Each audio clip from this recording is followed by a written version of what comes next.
amis, j'espère que vous allez bien. Aujourd'hui, c'est vendredi, c'est le jour de la recette que vous avez choisie. Alors, qu'est-ce qui a gagné?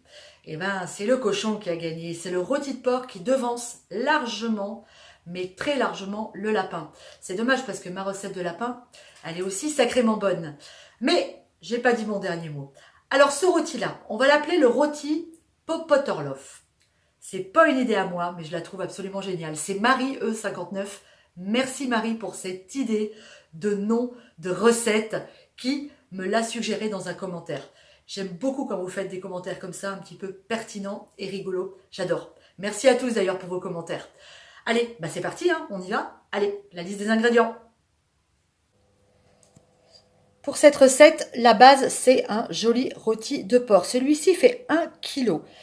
Je vais le mettre dans mon four qui préchauffe à 210 degrés. J'ai juste poivré, j'ai mis un petit peu d'ail en poudre, un petit peu d'herbe de Provence, des bons morceaux de beurre et je vais ajouter une petite louchette de bouillon. À peu près 20 centilitres de bouillon de volaille. Je le disais, c'est pour que mon rôti ne soit pas sec. C'est parti, 1 heure au four. Pour réaliser ma recette, il me faut très peu d'ingrédients, à savoir un demi-litre environ de béchamel faite maison. Elle est poivrée, salée et un petit peu muscadée. Du jambon blanc coupé en morceaux, environ 100 g. Environ 200 g de champignons de Paris émincés. Ici, un petit peu à votre convenance de gruyère râpée. Et on va tout simplement commencer en mettant nos champignons dans notre béchamel. Hop, idem pour le jambon blanc. On va mélanger tout ça. Et on va laisser ça en attente le temps que notre rôti finisse gentiment de cuire. Alors je regarderai au bout de 50 minutes s'il est cuit. Il ne faut pas non plus qu'il soit tout à fait cuit parce qu'on va le mettre au four en 2 fois. Vous allez voir ça.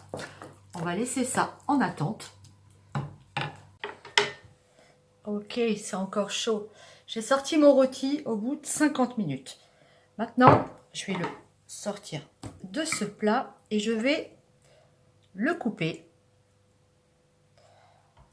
comme pour un Orloff classique, c'est-à-dire que je ne vais pas trancher jusqu'au bout.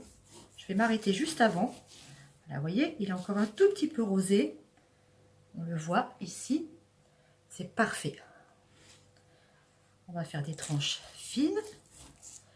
Et pour ça, je prends un couteau à dents. C'est idéal. Voilà, on tranche pas tout à fait jusqu'au bout. Mon rôti est coupé, il est dans son plat de service. Et maintenant, on va mettre notre mélange béchamel, champignons, jambon, comme ça, entre chaque tranche de rôti, tout simplement. Le four, lui, il est toujours allumé à 210.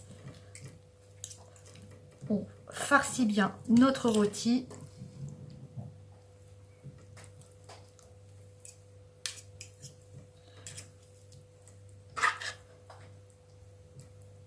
On a du rab, on en met un petit peu autour. Ça sera encore plus gourmand. Je parsème de gruyère râpée et je vais enfourner pour un quart d'heure, 20 minutes à peu près, à 210.